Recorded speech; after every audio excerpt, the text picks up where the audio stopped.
Good evening. I'm Emery Morseberger, 40-year resident of Gwinnett County and the Executive Director of the Gateway 85 Community Improvement District. Welcome to Gwinnett County's only online forum for candidates running for Gwinnett County's Board of Commissioners chair seat. While we were saddened by the fact that the forum had to be held online instead of our amazing extravaganza on Jimmy Carter Boulevard, we are excited that all 8 candidates are participating, giving the online audience an opportunity to hear from everyone running for this critical seat. Thank you for joining us via Zoom and Facebook. Tonight's event is being co-sponsored by all 5 of Gwinnett County's community improvement districts, including Gateway 85, Evermore, led by Jim Brooks, Gwinnett Place, led by Joe Allen, Lilburn, led by Tad Leadhead, and Sugarloaf, led by Alyssa Davis, as well as the Southwest Gwinnett Chamber.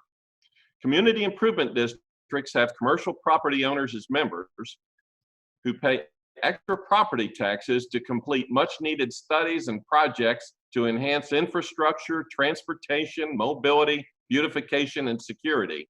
Gwinnett's 5 CIDs work closely together to improve our quality of life and business environment. We are blessed to work with Gwinnett leaders and staff as win-win partners on multiple fronts. I want to thank Charlotte Nash for the incredible job she has done as our Gwinnett chair for the past 10 years. Our current candidates have some big shoes to fill. Our moderator will question the 8 candidates running for office and give them 2 minutes to answer each question. At the end, if there is time, we may be able to select 1 or 2 questions from the audience. We are recording the forum tonight and we'll make it available to you online on our websites and social media channels by this Friday, April 24th. I would now like to introduce Tyler Estep, a superstar reporter with the Atlanta Journal-Constitution, who for many years covered Gwinnett County. Tyler will be both informed and objective. Take it away, Tyler. Well, thank you for that introduction. I don't know about the superstar part, but I appreciate it. With that, I will get right into introducing our candidates, and we'll just go one by one. The first candidate today is George Awuku. He is a Republican, and George epitomizes the immigrant fulfilling the American dream. He wants to build upon the existing successes of Gwinnett while bringing a 21st century vision that benefits all Gwinnetians. As an engineer, he has worked with county officials on several projects and so is aware of the many problems facing our county government. Next, we have Nicole Love Hendrickson, who is running as a Democrat. Nicole is a social worker, community advocate, and proud Gwinnetian. She is running to be the next chairman of the Gwinnett County Board of Commissioners because she feels that she can best represent the voice, values, and needs of our next generation. She brings 2 decades of community-based experience in the public and nonprofit sector, with the bulk of that in Gwinnett County directly serving the people. She is committed to working together to improve the lives of all Gwinnett County residents and businesses to ensure a healthy community and a prosperous economy. Our next candidate is Andy Morgan, who is running as a Democrat. Andy is a Jamaican-born American citizen who was raised in New York City. He has been a resident of Gwinnett County since 2007. He is an attorney who has practiced corporate law for almost 25 years and has had his law office in Lawrenceville since 2008. He has professional degrees in electrical engineering and law and is a 2015 graduate of Leadership Gwinnett. Andy is also a veteran of the U.S. Army Reserve. Next, we have Marcia Neaton, who is running as a Republican. Marcia is running for County Commission Chair to lead Gwinnett into the future. She served 4 years as District 1 Commissioner and has been battle-tested, helping to lead the county past 9/11, mass development, changing demographics, and a host of other issues Gwinnetians still are facing today.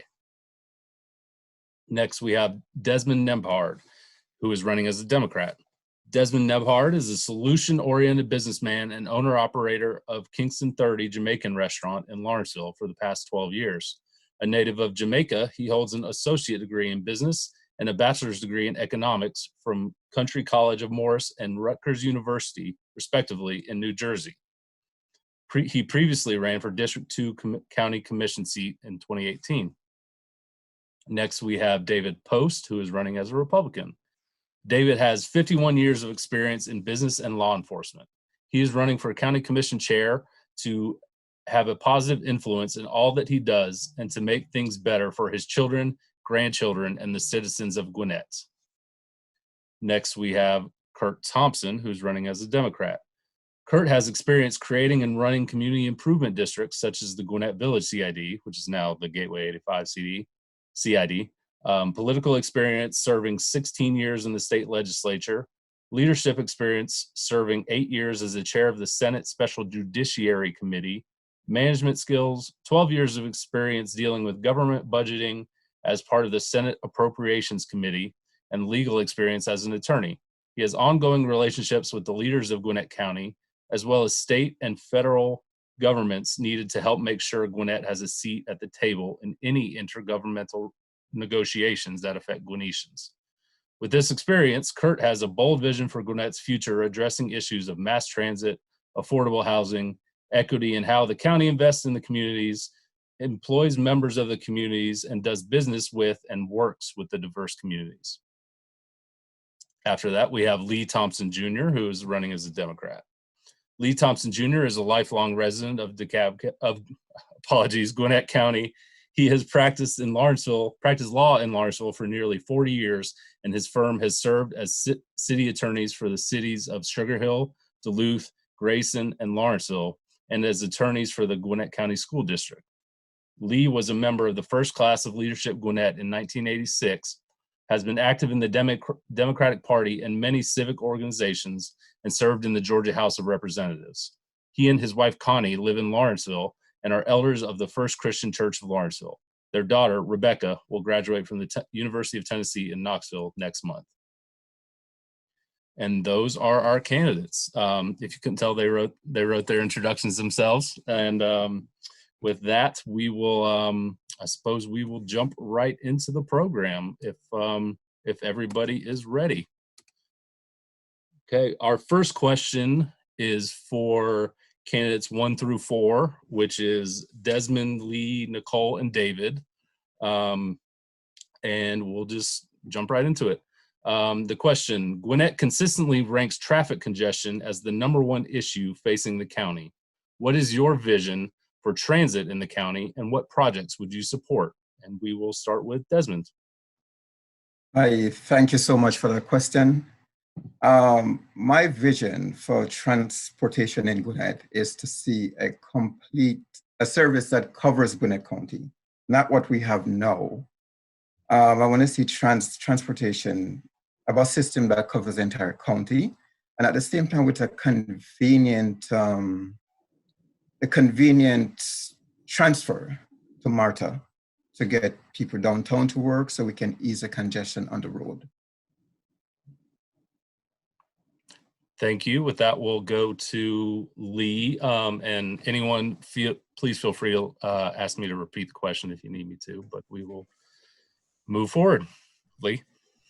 Thank you. Thank you for the question, and thank you to the CID for sponsoring this forum this evening and letting us be here. Traffic congestion certainly has a negative impact on the county in a number of ways. It reduces the time people have to spend with their families. It reduces their productivity. It causes problems for businesses locating in the county, and it's harmful to our environment. My vision for transit is a comprehensive plan that includes easy links to the MARTA rail lines, an efficient way to transport people within the county, including hub stations that are attractive and easy to use, and also includes bike trails and pedestrian ways that make it easy for people to walk around their community. I believe the plan proposed by the Transit Review Committee in January is an improvement over the plan that was submitted to the voters last year, and it's a good starting point. It has better coverage of the county. It has more transit operations and options and expanded hours, and it also provides some additional flex services.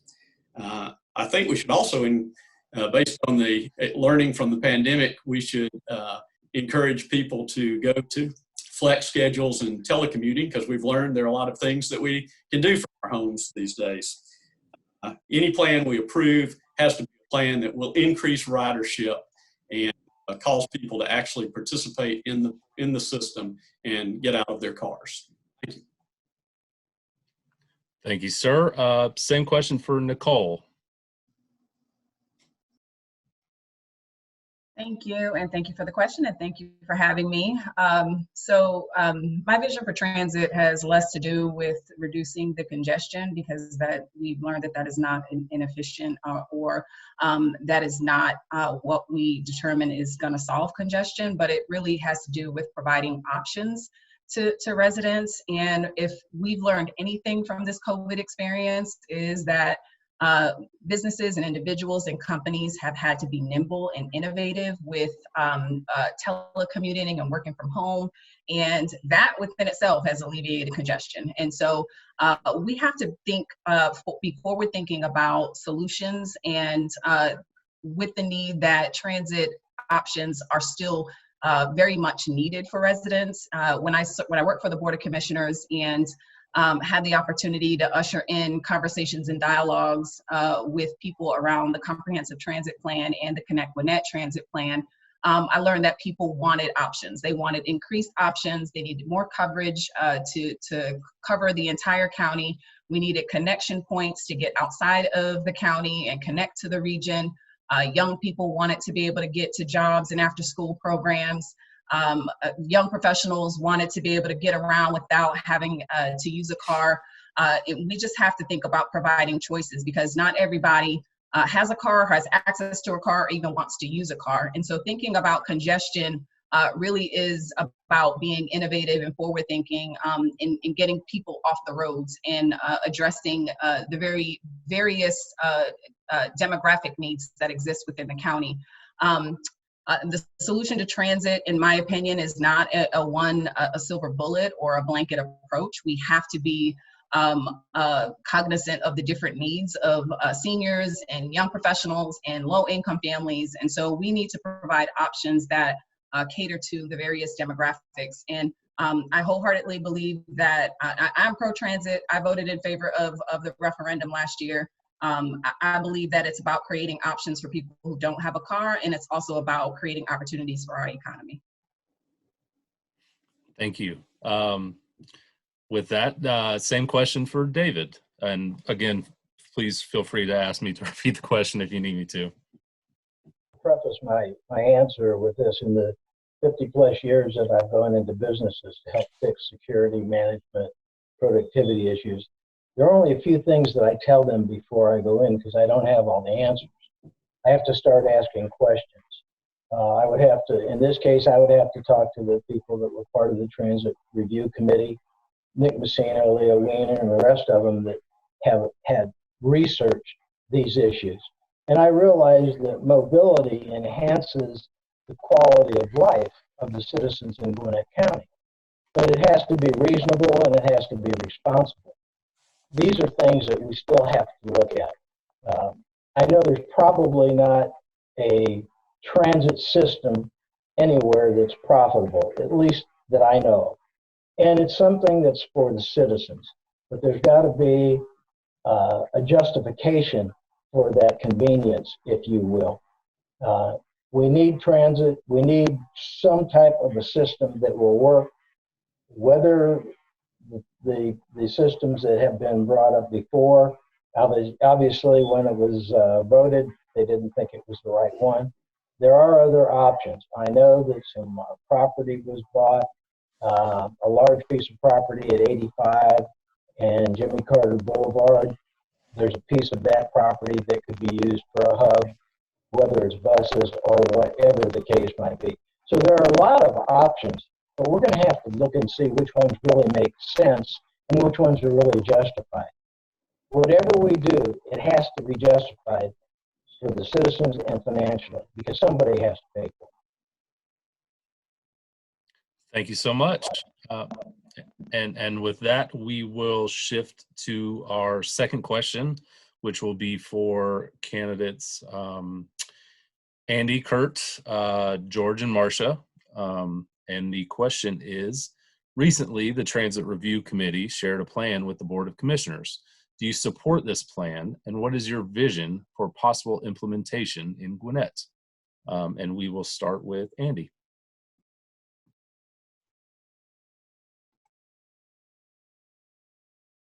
Thank you for the question, and good evening, everyone. As far as the transit plan has been reviewed and presented by the Transit Review Committee, I do think they've made a wonderful effort in trying to provide access throughout the county by providing more coverage than was originally placed in the plan that was put before the voters last year. And so if this plan is approved by the board, and if it's accepted by the voters, then I, as Gwinnett County Commission Chairman, would do what's necessary in order to implement the plan. However, in my view, this plan is not bold enough. It basically looks at us not having a link to the Doraville train station until 30 years from now. This is something we needed yesterday. And so we need to be more proactive, more forward-thinking in terms of finding ways to create that link that's necessary in order to continue to provide accessibility for our residents in order to access downtown and also take some of what I believe addressing the traffic that's going to be on 85 going forward. I also think that the transit should be looked at more than just a mobility issue and also an economic development issue. I think the 85 corridor is something we need to focus on, and not just in terms of the cost of transit, but the knock-on effects we have as far as economic development and how it's going to benefit the county as a whole, in terms of serving as an economic driver. So I think we need to look at this in terms of a broader scope, a broader picture. But I think that what we have on the table right now is a good start. But again, I think we need to be more bold in terms of our perspective, because I would like to see a link of some sort going not just to Jimmy Carter in 30 years, but all the way up to Sugarloaf within the next 10 to 15 years, if possible. And I think we need to explore those options in more detail. Thank you. Thank you. And with that, same question for Kurt Thompson. Thanks. Thanks for the question. I would support the proposed transit plan if it's placed on the November ballot. I voted for the referendum in March. However, personally, I believe that the plan does need some amendments. I think it doesn't address enough of the needs in South Gwinnett. But if it passes in November, my first action as County Commission Chair would be to make sure that the plan is successfully implemented. If the current County Commission chooses not to place it on the November ballot, then we as a commission need to take a serious review of that transit plan and ensure that whatever plan we put forward to voters creates equitably distributed access for all the residents of Gwinnett County, not just as a matter of fairness, but honestly to better ensure passage of such a plan on a later ballot referendum. The plan needs to emphasize, in my opinion, light rail and bus rapid transit over more expensive heavy rail on the proposed route so that you can expand rail transit options in South Gwinnett and more quickly connect to the existing MARTA system. That's basically what I think that we should be doing. Thank you, sir. And with that, same question for George. I had a chance to look and read through the report. This is a well done report, but I can say for now, I would support some aspects of the report. Additional parking ride and ride hubs. I can see me supporting improvements to the existing park and ride hubs, and I would like to see more of sidewalks which would connect these park and ride hubs, and sidewalks which would have which would be much wider to allow for bikers to be able to also share the same sidewalk with pedestrians. Now, all this assumption, or all the assumptions that went into this report, I guess, given this COVID-19 situation, I'm not sure if we need to. I think there's a need for a pause button. We need to go back and revisit that report and see if there is a need for fine-tuning it, given what has happened recently with this COVID-19 situation. Will people really still want to be in a mass transit system where you're sitting in close proximity with others? No one really has a mirror and see what the future is going to hold with all this COVID-19 situation. Additionally, we know that the revenues that will be generating as the county to support such a transit system might not be there. I mean, we will have to be realistic and maybe revisit the whole the assumptions and the whole premises for mass transit. But as the report is written now, if things were without this COVID issue, I would go for that report. I can see myself supporting this rapid bus transit system. And that's my answer. Thank you. With that, we have the same question for Marcia. Thank you to the CIDs for hosting this event. It's pretty novel. And before I get into the questions, I just have to warn everyone, I'm playing hurt. I have an abscess tooth. So if you see this, anyway. So Transit Review Committee did a good job. And I'll go ahead and get the elephant in the room out of the way. I am not a MARTA fan. I understand linking up to MARTA, and I think that's a good idea, but hard rail is not the way to go. Technology is changing too fast, and it will have economic inputs on what we're going to be doing in the future, and we need to take that into account. And a lot of that review committee, the Transit Review Committee, did a good job, and I do support a lot of it. But I think Gwinnett County's got way too much talent to offload that whole transportation issue downtown to MARTA. I think we ought to keep it here, and we ought to be able to keep control of it. And I think we're going to be better at handling the questions and the dynamics of being able to change and address other systems requirements as they come on board. And I would really hope that we would take a look at Gwinnett as a whole, because I do believe the 78 corridor got left out of the initial planning stages, and that needs to be taken into account seriously. Thanks. I'll take my wand. Thank you. And with that, I think that wraps up our transit portion of the program, at least for now. And we will shift gears and talk about development and redevelopment. Our first question is for David, Andy, Kurt, and George. We're changing things up a little bit. And the question is, tax allocation districts, or TADs, are a popular mechanism to spur revitalization in blighted areas. What is your vision to encourage redevelopment in Gwinnett County? And we will start with Mr. Post. The TADs are a popular means to spur revitalization. But my feeling is, first of all, I don't believe transportation is the number one issue in Gwinnett County. I believe public safety is the number one issue in Gwinnett County. I believe that if you're afraid, or your kids, your grandparents, or your parents are afraid to go to a mall, to ride on a bus, then whatever we decide, unless they feel safe, it's not going to work. If you've seen the movie, The Field of Dreams, if you build it, they will come. Well, if you build it and people don't feel safe going, they won't come.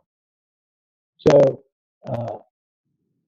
we can use TADs, but we have to make sure that whatever we do with those TADs are justified. We have to make sure that whatever we build or rebuild or revitalize, it's going to be justified because people are going to come because they feel comfortable and they feel safe, whether they want to live there, whether they want to work there, or they just want to go there. That is the main issue, and that's probably my main issue. I think whatever we do, if people don't feel safe, it's not going to work. Thank you. And with that, we have same question for Mr. Morgan. Sure. I think TADs are quite an effective way of providing an incentive for development. And unfortunately, we didn't describe what a TAD is for the folks who are listening. It is a term of art. And I'm going to take a second or so just to go through. Basically, a tax allocation district for folks who are listening is a way to allocate taxes based on the improvements that are put in place that we've incentivized. So the new taxes that are approved from that are used to fund the development. And so it's a way of offsetting the cost of development for the developer. And we've seen this in one good example of a TAD being used effectively is Atlantic Station. Development's happened down there. And so that you could think of that as a concept-wise in terms of how we can use it to develop different parts of the county. Right now, the county is also using a TAD to develop a project that's happening up in the Mall of Georgia. It is approved that last year called the Exchange.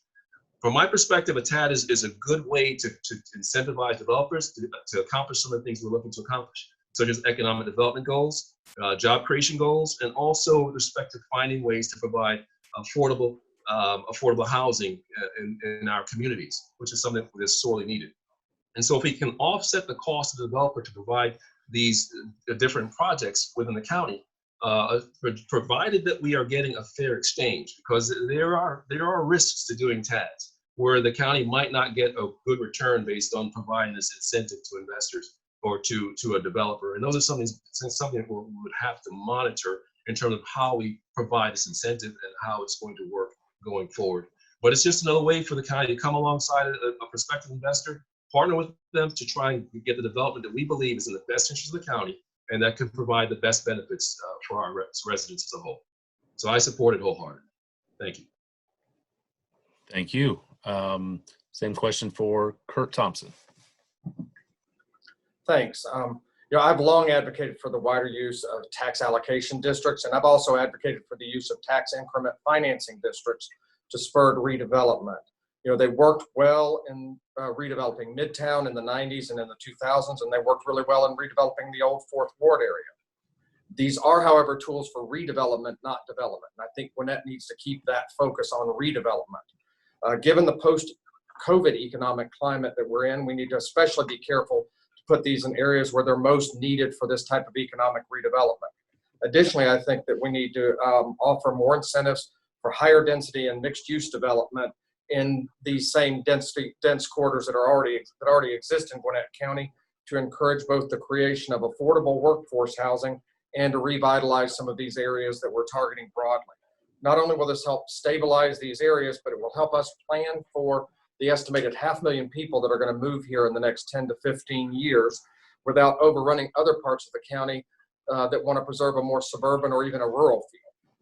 And so I do support them, and I think they can be used greatly along with other tools to help with redevelopment in those corridors in the county that need it most. Thank you. Same question for George. I really do support this idea of trying to revitalize these areas. What these districts do is to pair up or bring in much needed capital. Mainly, you're going to look at investors, folks that want to invest in your community. Now, if I were an investor, I'd want to know that I'm working hand in hand with the local authorities or the folks that are engaged in that community, stakeholders. So to that end, I can see where the county, if I was elected, will look at these districts and ensure that using private-public partnership, we can provide infrastructure needs, like making sure the roads and connectivities are good, there's sewer, there's water, there's high-speed internet connection. When you provide all these things in these districts, that would really attract in and bring in these investors, because we are showing them that, hey, we're ready to share the risk with you. And as an investor, knowing that the county or the authorities are ready to share the risk with you, it's a very positive and well idea that we should really explore. I would also like to see the zonings in these districts revised so as to allow for people to work, to live, and to play. Basically, with the younger generation, they would prefer to work, live, and play in almost in the same area. So we should look at changing or improving the land use for these areas that would attract any investor coming in to not only look at residential, but also commercial, and also look at some form of industrial development. And so that makes it very attractive to have good quality jobs going side by side with people living in homes close by. And I also like to see a progressive tax system whereby if a company invests in these areas, for instance, in the 5 years, he might be paying regular taxes, which all other folks in the other in parts of the county will be paying. But if he stays longer, Oh, George, I think you may have been our first victim of the 2-minute limit. I apologize. Please don't take it personal. But gotta keep things rolling. Our next question will be for Desmond, Lee, Nicole, and Marcia. And it is, now that the county has roughly 1 million residents, as chair, what would you do differently than the current administration to ensure this growth is properly managed? And we will start with Desmond. Okay.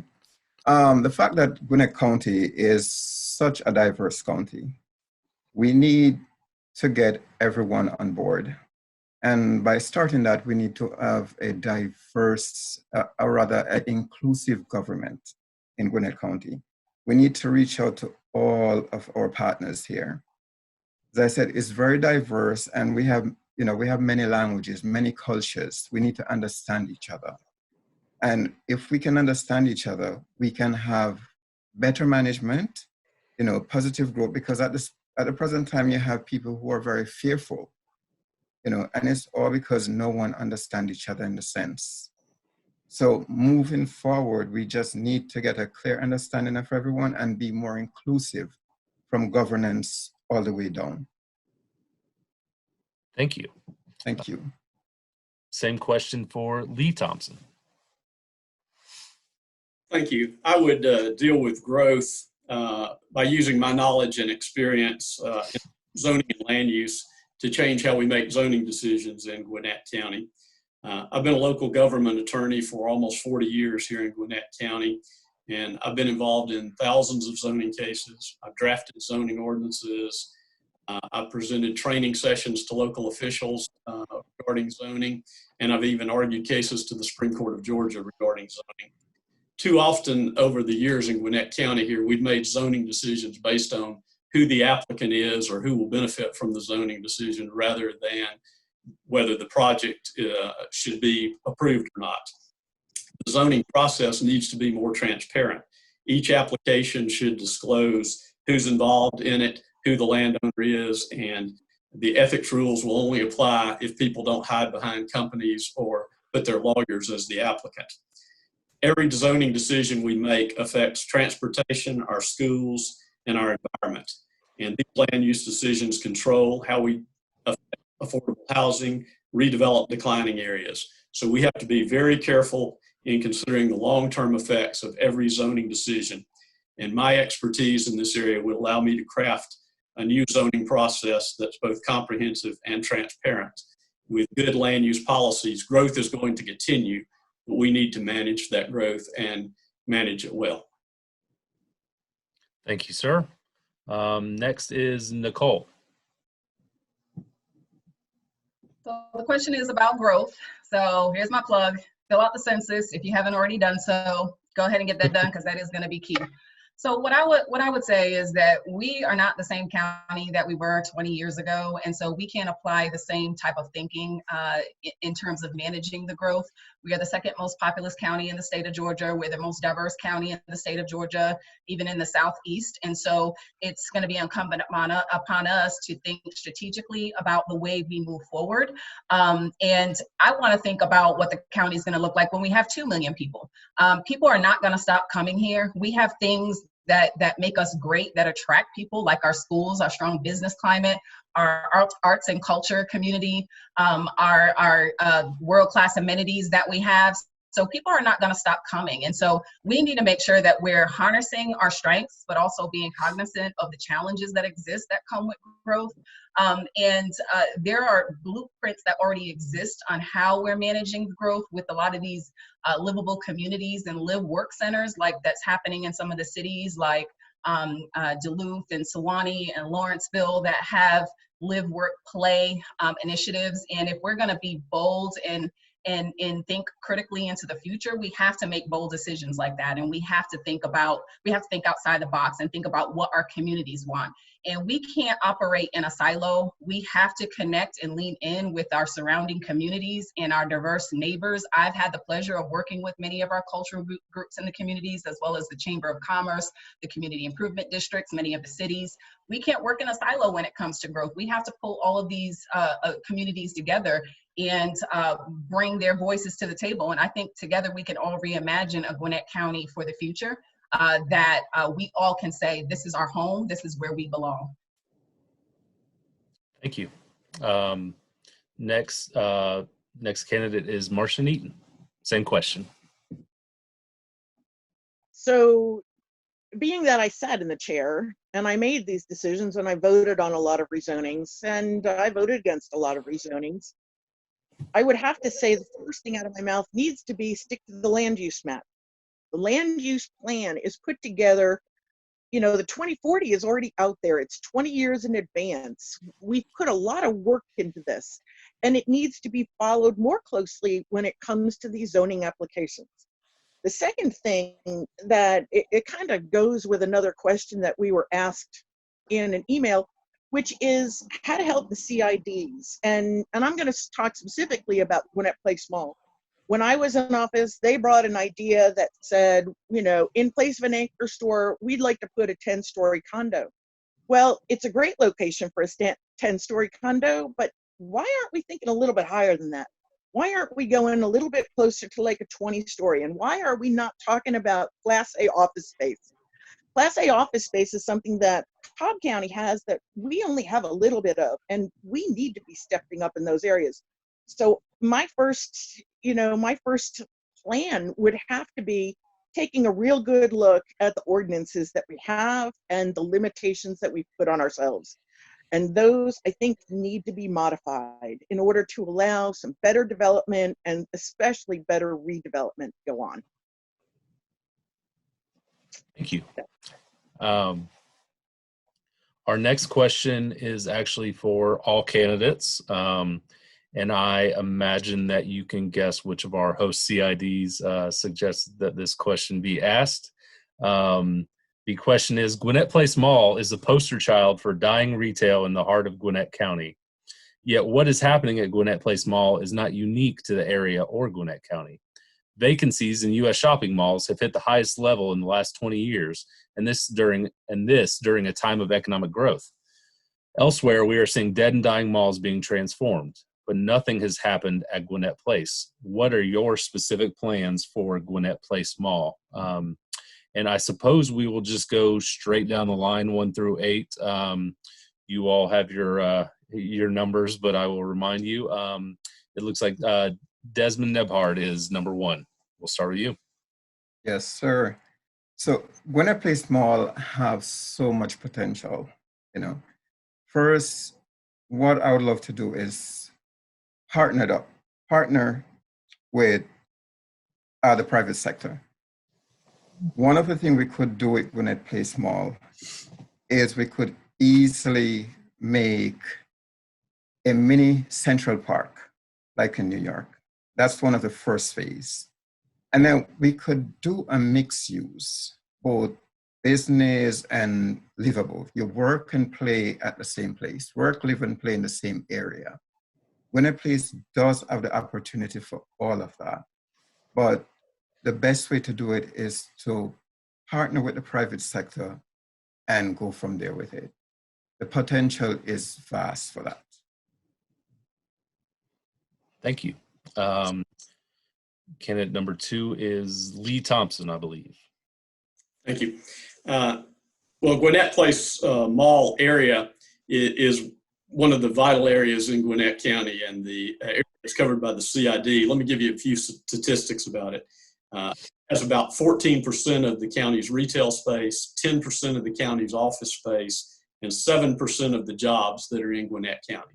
So we definitely need to maintain and improve that area, and we need to keep its vibrant businesses, its ethnic and cultural diversity, and its strong economy. But then we've got to address the issue that is there, which is that they have a dead mall in the middle of the area. And frankly, the county needs to be more active in working with the CID to help address that problem. Now, I don't have a specific proposal as to how we should redevelop Gwinnett Place Mall. But what we should do is, as the county, be actively involved in working with the CID and with private business to redevelop that mall and use all of the resources that are available to the county. We have a development authority. We have an urban redevelopment agency. We have a housing authority. In working together with those and the CID and private partnerships, we can develop something that will repurpose that mall. And I think it probably should not be a retail mall. It should be something totally new that redevelops that entire area. And we start with any redevelopment plan by listening to the ideas of the CID, because they've been living with that problem for a number of years. And I think they have some creative solutions, and they haven't gotten enough attention from Gwinnett County to help resolve that issue. Thank you, Mr. Thompson. Correct me if I'm wrong, but I believe our randomly selected candidate number 3 is Nicole Love Hendrickson. Thank you. Yes, that is me. The Gwinnett Place Mall area is a regional destination for the county. And so the dead mall that exists is just driving down the property values, and it's really just hurting the economic development in that area. And I've heard from a lot of different community leaders and even just stakeholders about what could become of that a space, from using it as a sports complex to mixed use development to making it prime for development for live work centers or office retail. But I think essentially what we need to do is partner with Joe Allen and his team at the Gwinnett Place Community Improvement District and work with the commercial property owners and bring in community input to see how we can reimagine the Gwinnett Place area, because I think there are a lot of great ideas out there. I think the county needs to take the lead in determining what we need to do with that space. I think we need to just buy the land. And I think we need to bring a public-private partnership perspective to it and allow communities to come in and allow the Community Improvement District to drive a strategic planning session around what we can do with that property. And I think we'll have more buy-in when we allow citizens to drive that process. Thank you. Candidate number 4 is David Post. I think you're still muted, Mr. Post. Let's see. Now? I think we can hear you now. I think you're good to go. Sorry about that. You just wanted to turn me off, didn't you? Yeah. Realizing that things are not going to be what we would consider normal for years to come, we have to understand that we're going to have to do something with that mall and start very small. I remember many years ago when I started going to Pleasant Hill Baptist Church on Pleasant Hill Road, where the mall is, it was a trailer park, and that used to be one of my favorite places to go to eat, shop. And but over the years, things change, and what we're going to have to do now is we're going to have to start small. And granted, we're going to have to think outside the box. I had a meeting with Joe Allen, and I said, look, start somewhere small. Put a go-kart track out in the parking lot. That may not be the right answer. Right, but whatever we do, we're going to have to start small, and it's going to have to be successful. We're going to have to get even the existing owners of the mall. If they see that things are happening and it's working, then they'll partner with us. Whether the county buys it or we use the existing owners of the mall, it's really not going to matter. We have to get something started where people say, hey, this is a good thing. And we can build from there. It's just like building a business. You don't go out and buy all the equipment you think you might need until you find that you need it. You start out small and then you build gradually. That's what we're going to have to do with that mall. Now, a lot of it's going to have to be reconstructed, but there are some things that can be done. You know, I've been hearing teachers talk about we need shop, we need technical training in the schools. Well, let's put a tech in the mall. Let's teach these people that are going to be out of work how to have a trade. We can do all kinds of things in that mall from a training standpoint. We can even train law enforcement in that mall. So there are a lot of things, but we're going to have to start small, and it's going to have to be successful. Thank you, sir. Next is Andy Morgan. Thank you. I agree that we do need to redevelop the Gwinnett Place Mall. Right now, the private owner of that property is not doing anything with the property, and it's basically becoming a blight for the community. Until they actually decide to move forward, whether it's to sell or to develop the property, obviously it's going to continue to create a problem for us in the county. So my first effort as Gwinnett County Commission Chair would be make sure that we continue to enforce all the regulations with respect to the mall property, so it's at least maintained. Now, I agree with the other candidates. We definitely need to work with the CID and folks in the community to figure out what the future of that area is going to look like.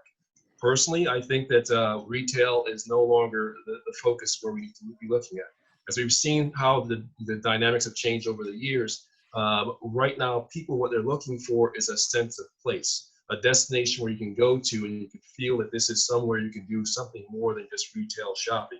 So that's what I'd like to see happen, a mixed-use development within the community that's going to have aesthetic, walkable trails, hopefully, as well as shops and entertainment to help to build out the community so that those who live there can appreciate the environment. And it can also be a destination for others who come to Gwinnett County to take in the environment as well as to do shopping or enjoy the retail or the entertainment that's provided in the area. So those are some of the things I'm thinking about, but obviously this, again, should be driven by the CID and those in the community in partnership with the county. So we can also use the TAD that's applied to that area to incentivize development once that developer decides what to do. But I do definitely believe that the mall needs to go for sure. And hopefully we can find some good development that comes after that. Thank you.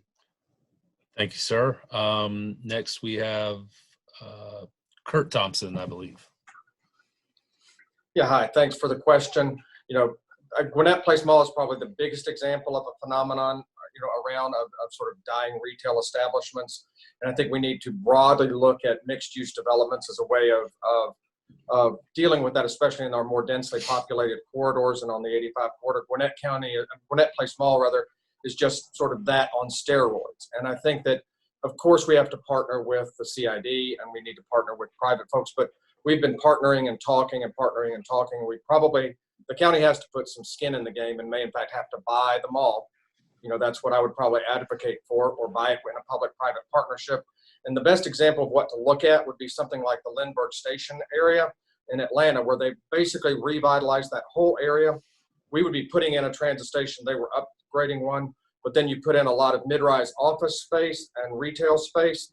On the street level, they brought in a lot of residential space and workforce housing, and they created basically an entertainment district also that's quite walkable, in the same way that some of our cities have town squares and town greens that have walking entertainment districts. There's a lot of potential for that there if you can redevelop it, but ultimately the county is going to have some skin in the game to do that. And I think that the Lindbergh Station model, especially since we've talked, and the transit plan includes putting it as a transit hub, making that be the public part of that public-private partnership to turn that into a revitalized area similar to what they did with Lindbergh Station area and the sort of lower Buckhead area. That's what I would think that would be probably the best way to work in that area. And that's what I would be advocating for, that type of bold initiative. Thank you, sir. Next, I believe, is George. Yeah, thank you for the question. I can see a situation where if elected as a commissioner, I will chair of the commission. I will basically have a open door policy, which is going to be very attractive to all developers, saying that Gwinnett is open for business. The mall area, and working with the CID, the mall area already has all the infrastructure in place. And so for an investor to come in and build upon or redevelop it is going to have very minimal cost as far as site development goes.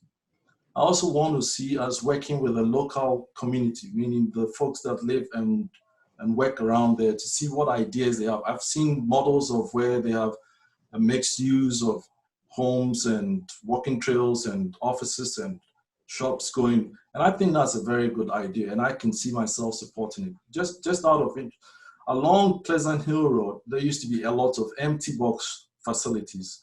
I've seen some communities, mainly Koreans, they've come around and turned these vacant big box empty spaces into vital businesses where in the night, if you were to walk around Pleasant Hill, you'll find all these, well, until this COVID-19 situation, you would find so many people congregate and having a good time. So I can see a situation where if we have the right leadership, meaning you have an open door where developers can walk in and have the ideas, you're working with a CID, and the developers and investors feel comfortable that they have the back of the county, which means you have a leader who is actually going out there and pleading with them to come and invest.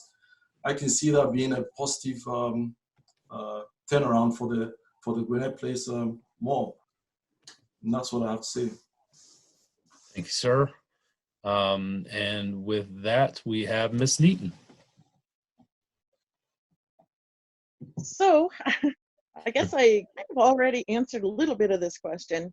If I was to throw some more ideas out there, the first gut reaction that I have is if you ask the county to go in and buy something because it's, you know, downtrodden and it's a blight on the community, I can see a blight on the community. I don't see the mall there yet. And that's a slippery slope to go in and just buy these things. And so my idea is, again, with the building limitations that are in the area now, and quite frankly, we have a very strong CID over there, and they have the boots on the ground. They're the ones that'll probably come up with the better ideas. What I would like to see for Gwinnett Place Mall is a nice bridge that goes over to McDaniel Park, which is literally right on the other side of Satellite Boulevard. And I take a lot of pride in that. I fought for that to remain a park. I think it's a wonderful amenity in the area, and I don't think a lot of people know about it. And I'm hoping that that can be integrated into whatever comes into the area. Public-private, yeah, I would be way open to doing something like that. And again, I would like to emphasize that the Class A office space, you know, should be really strongly encouraged. And let's go ahead and open up the building codes and say, let's put a 20-story condo in there. I believe if you bring the people back to Gwinnett Place Mall, your revitalization will almost automatically take place. But again, I'd go to the CID. They have the boots on the ground, and putting in some kind of a localized transit system to go to the Sugarloaf CID, to go to surrounding restaurants, to make it easier, to make the transportation easier in the area, to get to the Infinity Energy Center, to get to the Hudgens Art Center, to get to all of the great restaurants in the area. That's Sorry, Ms. Neaton, I believe you are our second 2-minute limit victim. I apologize. But since we are keeping such good time, I think we do have time for one more question in this at least general genre. And that question will be for all candidates. And it appears that COVID-19 may decrease sales tax income, thereby decreasing the value of the property tax base, ultimately resulting in decreased revenue for the county in 2021. How would you handle a 15 to 20% budget decrease in your first year in office? And normally we might reverse order, but that will just confuse me. So we will just start back at the top, if that's all right with everybody. And we will start with Mr. Nebhart. Yes, sir. So one of the main things we have to do right now is tighten our belts, okay? With the effect of COVID-19, as you said, the tax revenue has fallen a lot. So we have to tighten our belts. What I would hope is that the current administration would seek to find some funding from both the federal government and the state to help out with the shortfall, which is coming. And that would make a big difference, because the last thing we want to do is raise taxes on anyone, because now is not the time for that. So seeking funding from the federal government and from the state would be priority. Also, you know, I'm sure that the county also have a cushion aside.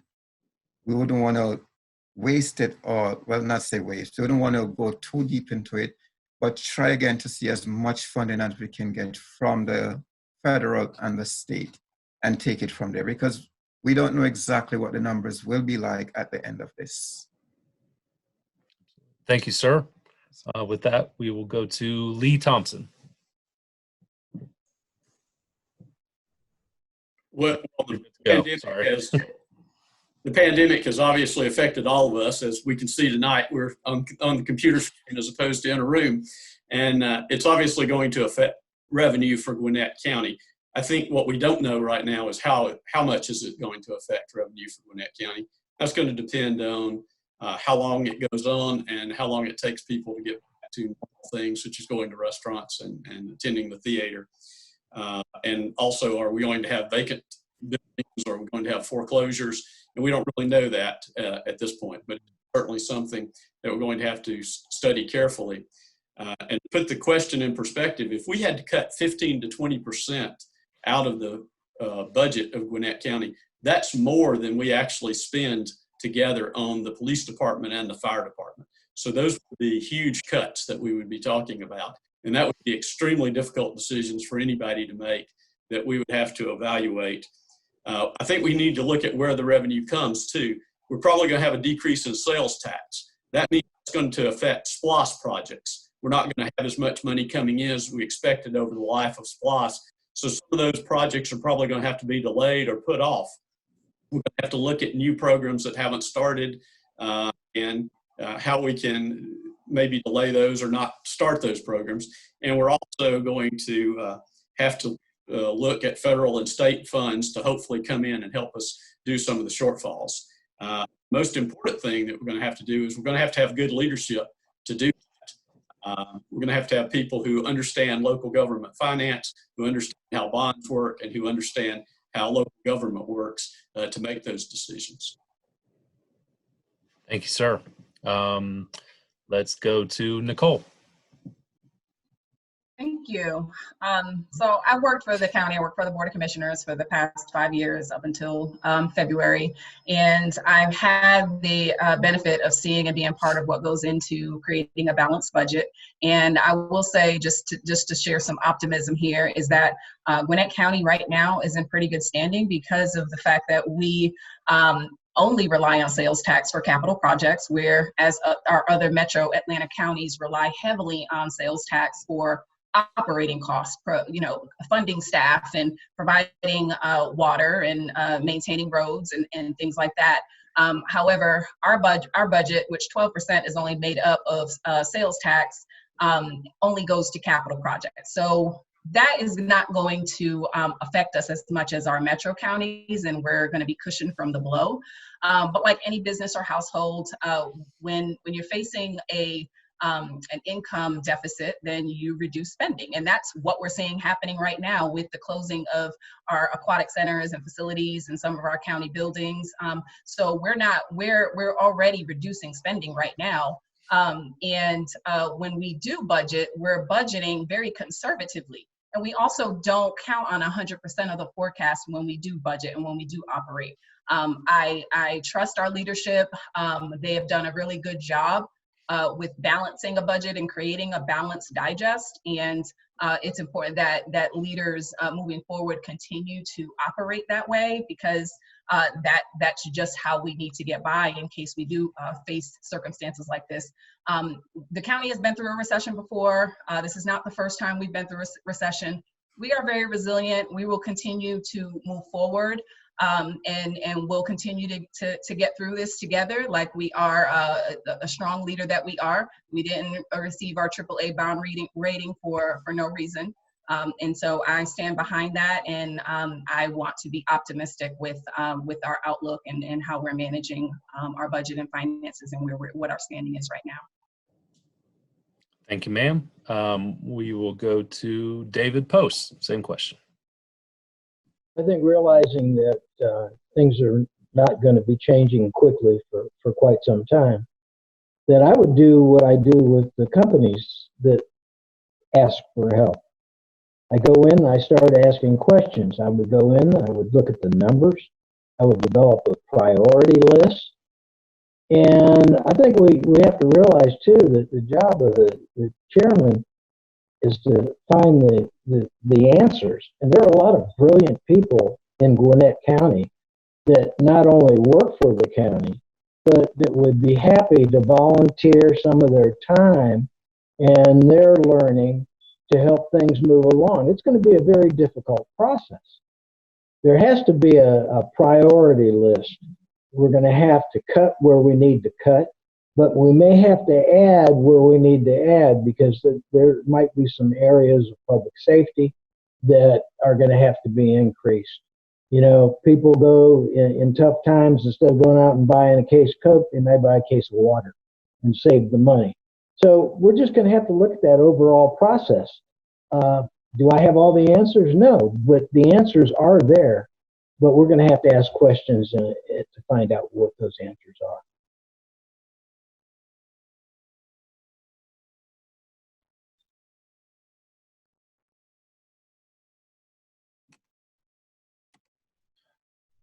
Apologize. I think I accidentally got muted, but I believe I am back in the saddle now. And we will go to Andy Morgan. Sure. Thank you for the question. Based on what's happening with COVID-19, I think that over the next 6 to 8 months, we'll get a better perspective on the impact it's going to have on our economy and also our budget. Going in as County Commission Chair, I would hope that we had already had some adjustments from the prior administration in preparation for this shortfall we might be having going forward. But going in, the first thing I ask is for our finance committee our finance department to go ahead and prepare a cash flow analysis based on the economic changes and what we're seeing in the environment. So we'll have some sort of guidance to go forward to in terms of benchmarking types of changes we'll need to make. In addition, we're going to have all the department heads come forward. I'm going to ask them to do 3 things. The first thing is to prepare a lean budget, basically removing things that we can either push out for a longer term or adjust the budget to basically be as lean as possible. The second thing I'm going to ask them for is a 10% reduced budget. The third is a 20% reduced budget. And so depending on what we're seeing based on revenues, we can then make an assessment in terms of how we're going to make adjustments on a whole to the budget and the operations of the county in order to address the situation. The other thing I'm going to look at is our tax base as far as the property taxes. Sure, we're going to be impacted by the sales taxes. We have to also look at the property valuations to see if there's an adjustment. If there's an adjustment, downward adjustment on the property valuations, I would consider making a millage rate increase to at least bring us back up to the levels where we were before. The impact on our taxpayers will not be as noticeable if you're paying what you were paying before. And so we definitely have to continue to manage the situation. And that's one of the things I would be looking to do. So in addition, we'd be looking at staff. Ideally, we would not want to have to make staff reductions, but we'll have 2 options. We either have to reduce staff or take pay cuts. So those are some of the thoughts that I would put forward. Obviously, working with our department heads to figure out what the best way going forward would be in order to manage our budget situation. Thank you. Thank you. Let's hear what Kurt Thompson has to say. So thanks again for the question. One good principle of leadership in government is addressing our accounting practices. And moving forward, I believe the county needs to adopt zero-based budgeting, especially in this time. Doing this will help align every dollar we spend with what our priorities are as a community. Our top priority is and should remain public safety, followed by planning and transit. And as time progresses, the county will need to review its practices to how we support and encourage small businesses. We're going to have to work to ensure and prioritize that small business community and make sure that in this post-COVID environment that they have every room to get restarted that we can give them. Further, as County Commission Chair, I would use every avenue I had from the relationships I built in the 6 years working with CIDs and the 12 years that I spent on the Appropriations Committee in the State Senate to lobby our state and especially our U.S. House and Senate members to ensure that they work to bring federal funding to help us through these difficult budget times. Because I think that honestly is going to be one of the key elements, is getting that federal funding and being able to leverage those relationships to make sure that happens for Gwinnett County. Thank you, sir. Next we have George. Yes, sorry, I thought I was on mute. I like the positive upbeat Nicole gave. in that, and I believe strongly, having spoken to some of the one of the commissioners, that finances are in good shape, and I like to see myself continuing that light, making Gwinnett one of the best bond when it comes to bonding, having one of the best bonds rating in the whole of the U.S. I'd also like to see a situation where we can have more of private sector involvement in some areas of the government, in that we can see some parts of government being done by private sector, which tends to be more competitive, and therefore we will be saving the taxpayers money in that end. I'd like to see a deferment in non-core, non-essential type investments. I mean, they could wait for much better days, and we can't obviously go cutting, slashing budgets on public safety. That's a no-no. And I can see a situation where sometimes where we have a situation, for instance, an infrastructure development, I can see a situation where instead of the county doing such a project by itself, would actually lean on the private sector, working with them hand in hand to try and bring in this much needed infrastructure. I mean, keeping our roads safe, regardless of whether the if revenues come in or not, we've got to have to keep our roads safe. So this might be a place where we bring in the private sector to help us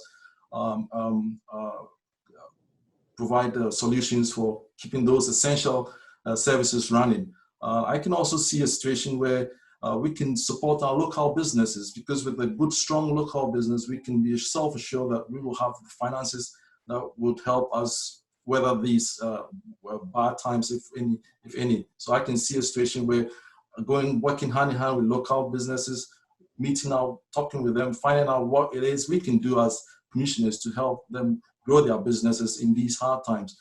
And last foremost is to obviously look at our emergency fund, but that would be a last resort, going into the emergency fund and trying to use money there to keep the government running and services provided. That would be a last resort. Thank you. Thank you, sir. And last, we have Marcianite. So taking my accounting background on this one, a 15 to 20% hit is huge. And the first thing I would do straight out of the gate is make the statement that public safety would not in any way be impacted by this. We have got to protect our first responders. They are outstanding in what they do, and we cannot impede them in any way. So zero-based budgeting is something that I share with Lori McLean, who's running for the District 1 seat. That's imperative that it gets utilized in Gwinnett County. The other thing that we would need to look at would be pushing the hard costs and tightening on soft costs. The hard costs would be, do we need to build that now? Can we build that in 6 months, 8 months, a year? When I was in office the last time, we had a budget that hovered around 1.6 billion. It's a big budget, and there's lots of room to make a lot of decisions in there. So it's a tough question, 15 to 20%. I don't want to borrow any trouble. When I was in office, I was there for 9/11, and that kind of a huge thing to hover over your head, we had no idea what kind of an impact we were going to get hit with. But what we did do is we worked as a team, and we have a lot of talent in Gwinnett County, and we can do lots of great things there. So we'll be able to handle this too. And as chairman, I'll do it. Thank you, ma'am. I believe that wraps up that question, but we will keep looking at the clock. We will keep chugging right along, shift gears a little bit. The next question will be for Desmond, Lee, Nicole, and David. And the question is, do you feel the county is appropriately staffed with first responders to provide a safe place to live and work? And we will start with Desmond. Perfectly staffed as far as police officers are concerned.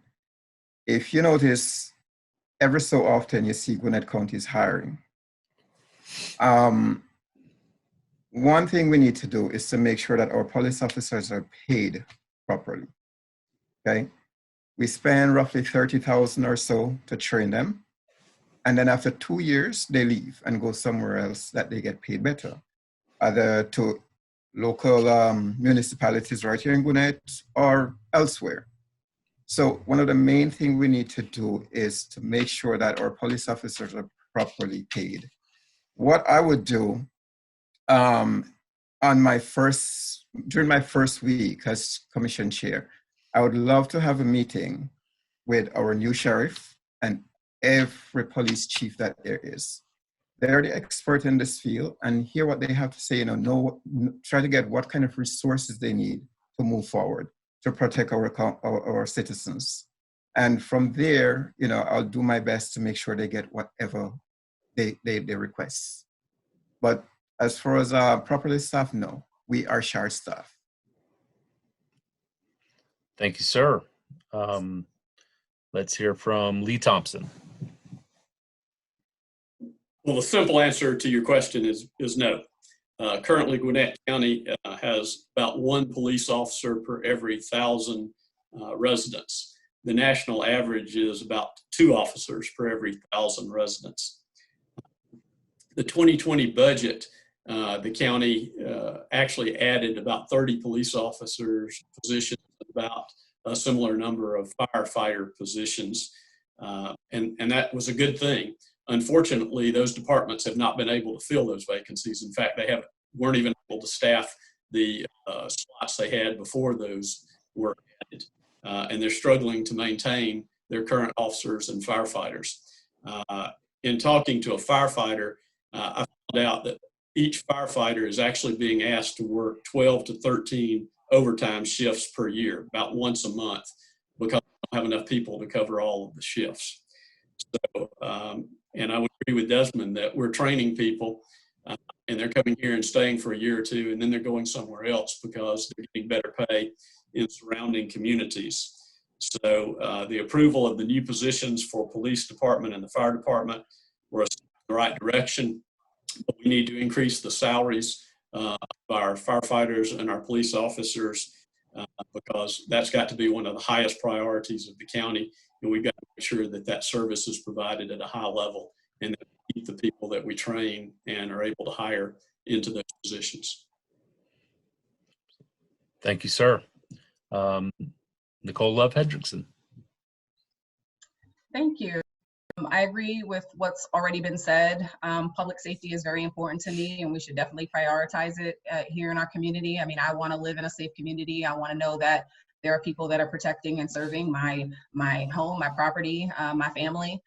And so that's very near and dear to me. But what's also important to me is that we have a trained staff that is also cognizant of the diverse needs of our citizens. And one thing that I've noticed in my time working with the county is that with the diversity that we have, there are a lot of communities of color that have an inherent fear of public safety. And so my vision really is to strengthen and build the capacity of our public safety officials, whether it be equipping them with skills, tools to be able to communicate with our communities, to be able to build public trust, to be able to work in communities alongside the communities. We have community risk reduction units as well as community crime prevention units that are working in the communities to prevent the likelihood of fires, of deaths, of violent crime. In Gwinnett County, crime is down across the board, and we're seeing that nationwide. So I think we're doing what we need to do at the level that we're given. And considering that our police department is the second largest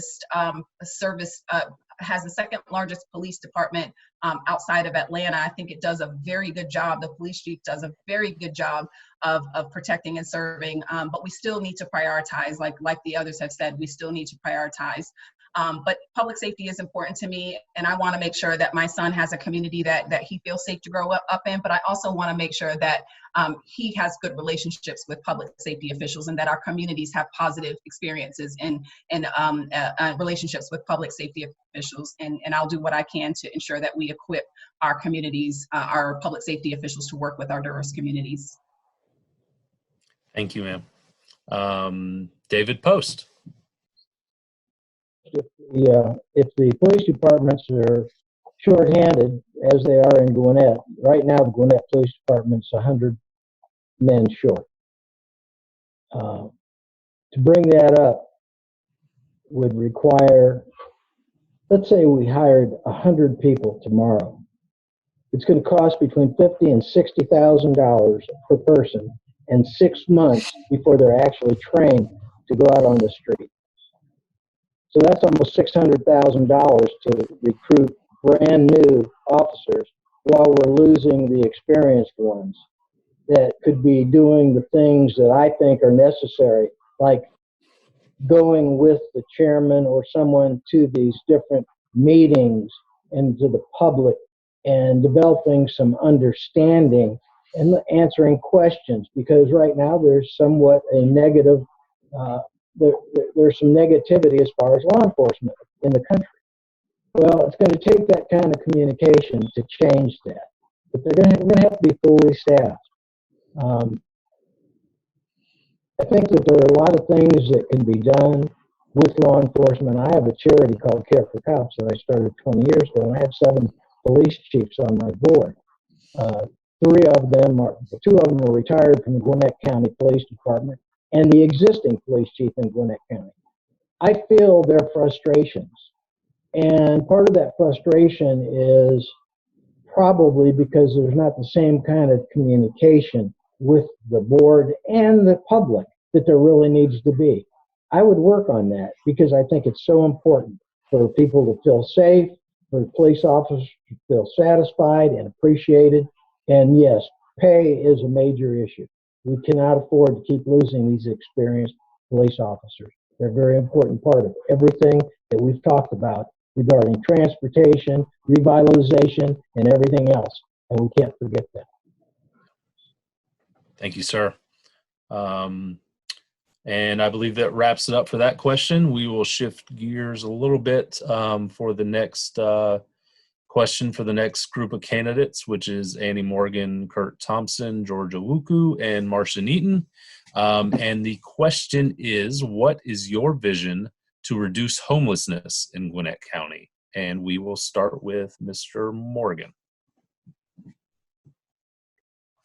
Homelessness, in my view, is a symptom of something that's going wrong in our community. Now, we can try to address the symptom, and it's something we have to do, obviously, to help people who find themselves in that situation. Namely, the county has to have access, to provide access to emergency housing and provide support systems around the emergency housing to help get people back on their feet. In addition to emergency housing, we also have to provide transitional housing, again, for the same purpose. But when we think about homelessness, we have to think further back. We have to look at the causes of what results in people becoming homeless. And a large part of that is poverty. When you think about the average age of a homeless person, we're talking about a 9-year-old child. That is the average age. And so we're looking at poverty, but we're also looking at the potential generational effect going forward, which is something we have to find a way to stem. So we have to put in place necessary social systems in order to avoid people becoming homeless in the first place. So poverty is one issue. The other issue is affordable housing. And we have to find ways to bring in more affordable housing for people and our residents in our communities, so they have access to housing that is both safe and accessible. We realize that affordable housing is an important outcome for the young people in terms of how our children grow up, and that's something we have to look at. The other thing is, when we talk about addressing the situation of homelessness, we have to try to also curb it at the point where it happens. And what I'm thinking of is in terms of having resources in our court system. When someone when the landlord comes in to file a petition for non-payment, that is the immediate time we can find out what resources we can put in place and whether this is someone who can help to avoid being put out. Because it's actually more cost effective for us to find ways to keep people in their homes and to address the displacement and everything else that happens after they're put out. So those are some of the things that I'm thinking about going forward. But again, we have to address the situation at the root to find out what the displacement issues are occurring in our community that's causing people to become homeless. And those are things that I will put forward as Gwinnett County Commission Chair. Thank you. Thank you again. Kurt Thompson. So I think this is complex. I think we have to look at triaging the various types of homelessness in our county. We don't have a one-size-fits-all problem, and there's not going to be a one-size-fits-all solution. The bulk of our homeless problem deals with addressing housing for the housing insecure. It's working poor families, individuals and folks living and staying in either extended stay hotels or multiple families and individuals crowding into small rental homes or small apartments where they can lose their living place at a moment's notice. My vision for how you deal with this includes a couple of various strategies. First, we have to have a long-term strategy to bring in, build more affordable workforce and senior housing. The second thing we've got to expand our network of community-based organizations to help individuals with down payment and rental deposits and second chance options, and we're going to have to work on that. The third thing is that we've got to partner with community-based organizations so we can tackle basically the third type of homelessness, which is individuals who are having social issues, from mental health and addiction issues to folks who are victims of domestic violence, to dealing with the issue of teen homelessness. There, we're going to need more programs focused on housing, both emergency housing and housing to allow people to get back on their feet. Addressing housing insecurity for these individuals relies more on the need to address the personal challenges that they're having and supporting them through that transitional time. But we as a county can do it, and we as a county should do it. Honestly, it's part of our values how we treat the least of these. If we can't address homelessness, we ought not be doing this. Thank you, sir. Next, we have George. Yes, thank you again for that question. Homelessness can be broken in two parts. They have long-term and the short-term homelessness. The short-term usually is due to probably loss of income, poverty, domestic abuse. And then we have the long-term, which is basically substance abuse or mental issues.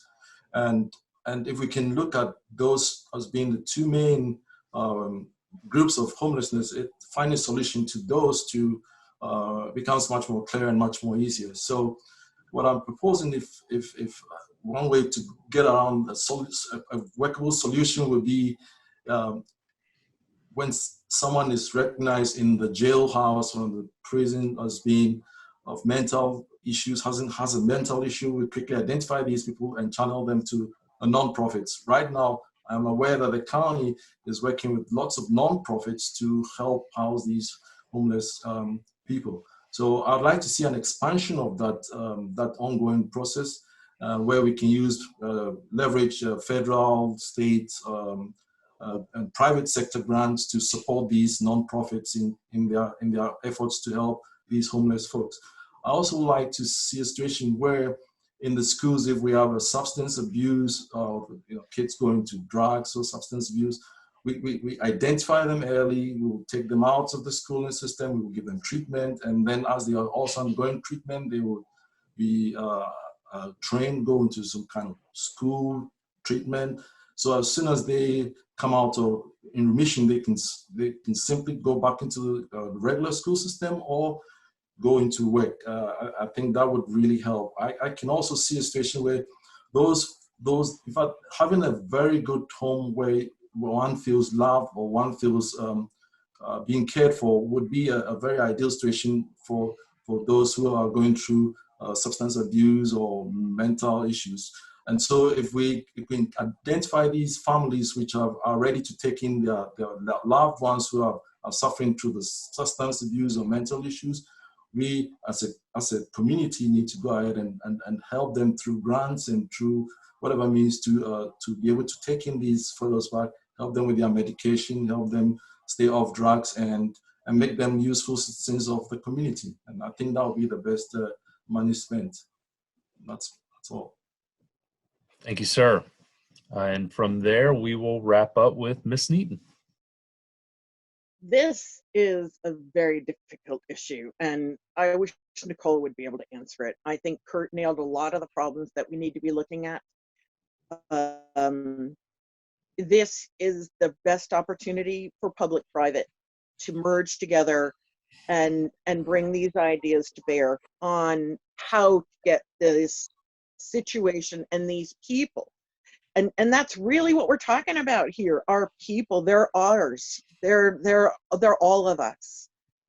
What we need to do is provide a pathway out, that we can help them with education, that we can help them with short-term living expenses, even a path to a long-term. And I've got great ideas, but I can't do it in 2 minutes.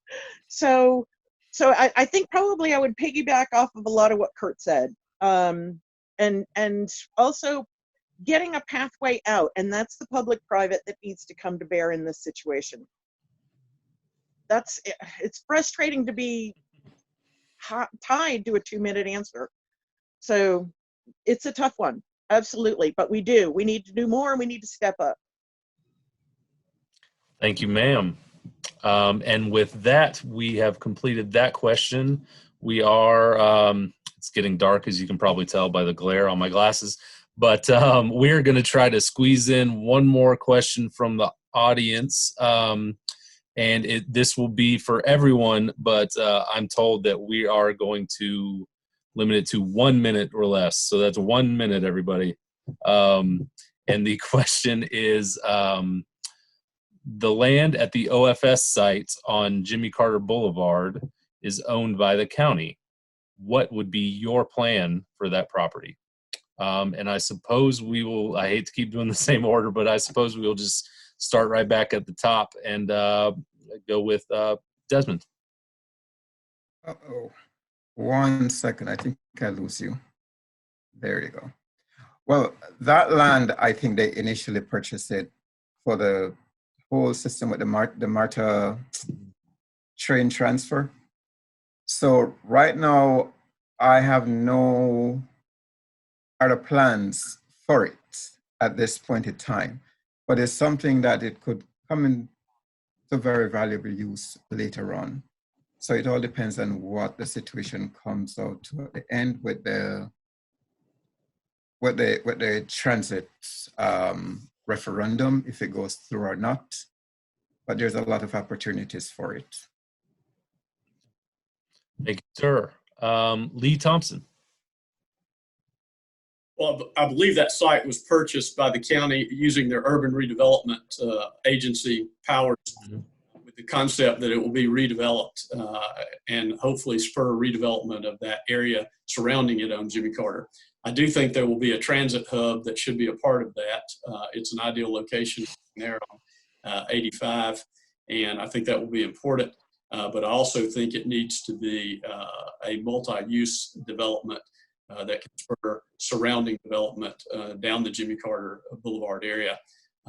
Involved in a number of redevelopment projects in the cities throughout the county, and I think that's an ideal site to use the agency powers we have to get that done. Thank you, sir. Nicole Love Hendrickson. Thank you. I agree with what's been said. The property was initially purchased to serve as a transit hub, and that may still very well be the case. But I want to just kind of pause for a moment and talk about what young professionals want.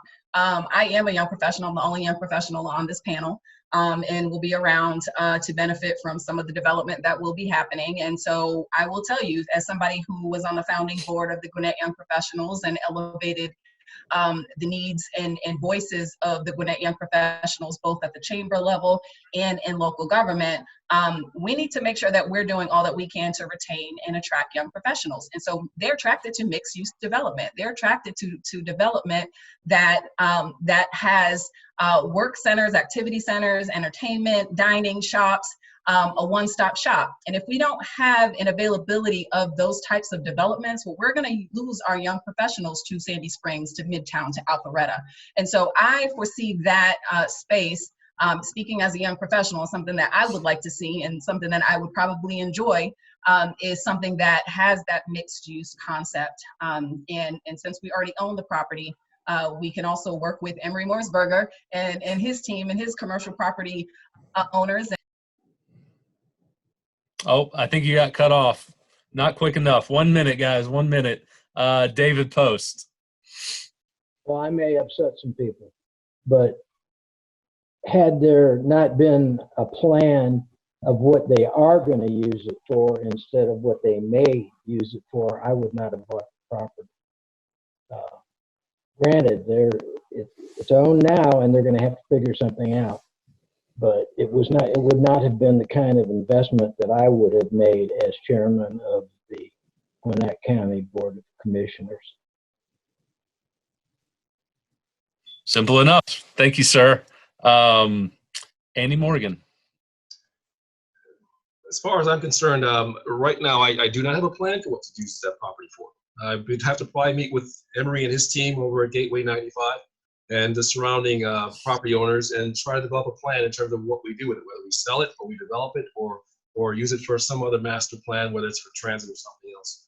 So simply put, right now I'm a blank slate. I will have to talk to those in the area and determine what advice they give in terms of what they think is the best use in terms of developing the community further in order to enhance the opportunities that we can see happening in that community.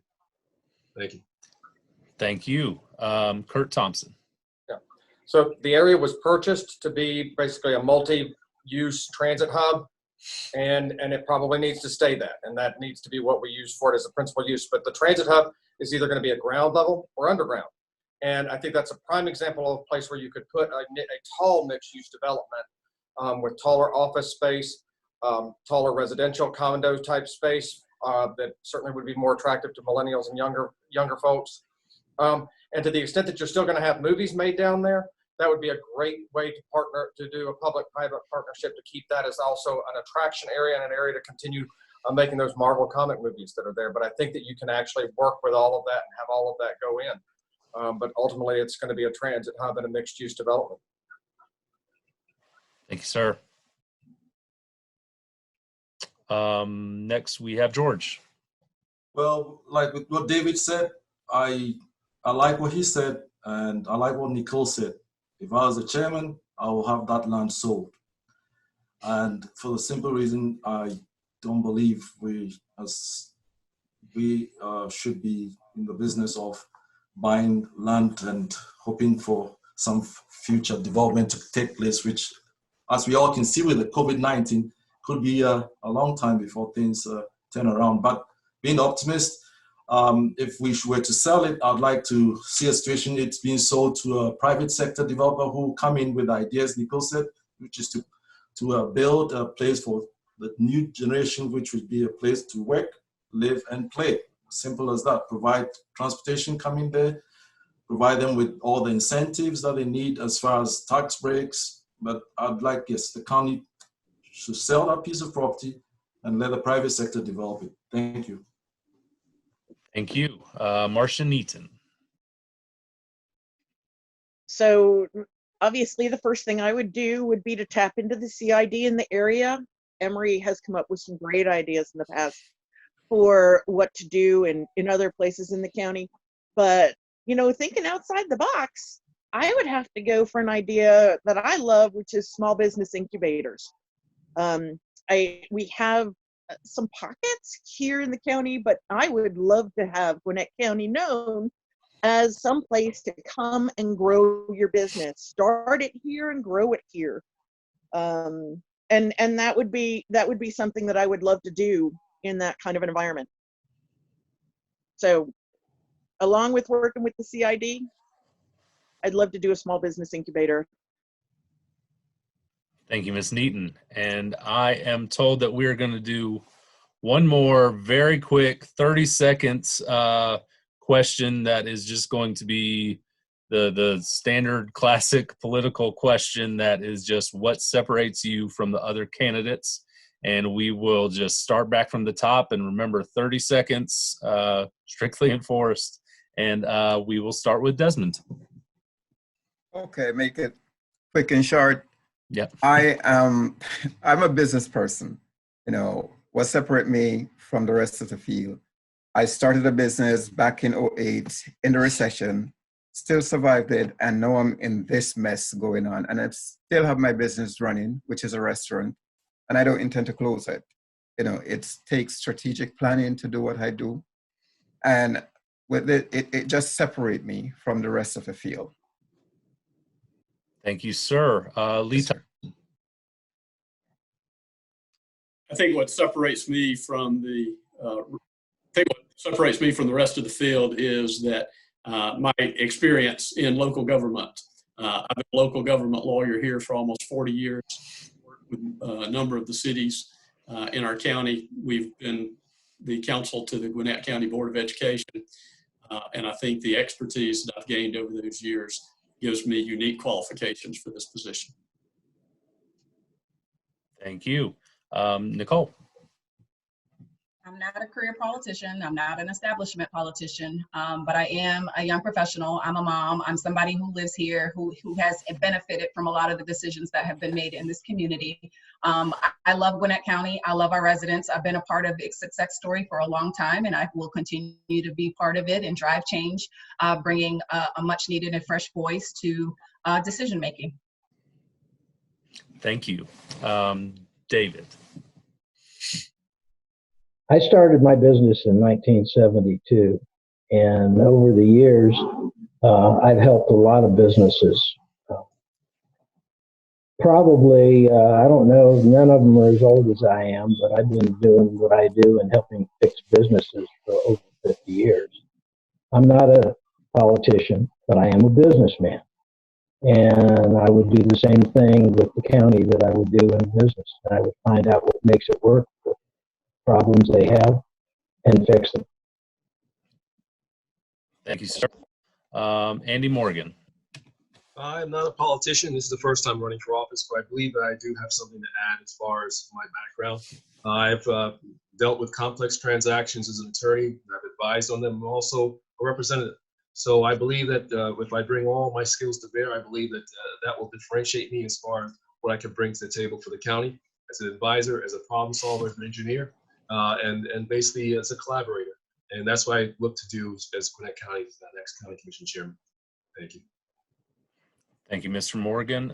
Kurt Thompson.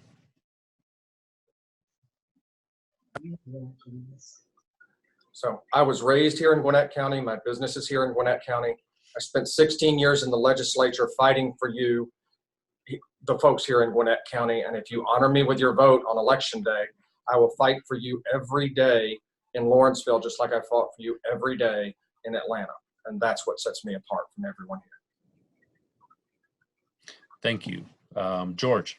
Yes, I've worked with several or various communities in trying to help them put together projects in this county. So I've worked also a lot with the county officials in bringing about successful developments in the county.